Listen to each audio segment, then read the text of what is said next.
जे जो जगार कौन प्रकार आईन श्रृंखला बाबद व्याहत हो तुरंत से कार्यानुष्ठान नि दोषी गिरफ हो तेणुक आज भी जो कथा जदि कहीं से वास्तव में संपृक्त अच्छा पुलिस तार स्वाधीन भाव में कौन चापग्रस्त नई से बाबद जहाँ पदक्षेप नवा कथा नब जे जो जगार कौन प्रकार आईन श्रृंखला बाबद व्याहत हो तुरंत से कार्यानुष्ठान नि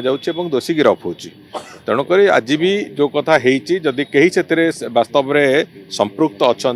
पुलिस तार स्वाधीन भाव में कौन चापग्रस्त नई से बाबद जहाँ पदक्षेप नवा कथा नब जे जो जगार कौन प्रकार आईन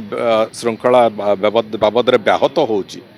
तुरंत से कार्यानुष्ठान नि दोषी गिरफ हो तेणुक आज भी जो कथा जदि कहीं से वास्तव में संपृक्त अच्छा पुलिस तार स्वाधीन भाव में कौन चापग्रस्त नई से बाबद जहाँ पदक्षेप नवा कथा नब।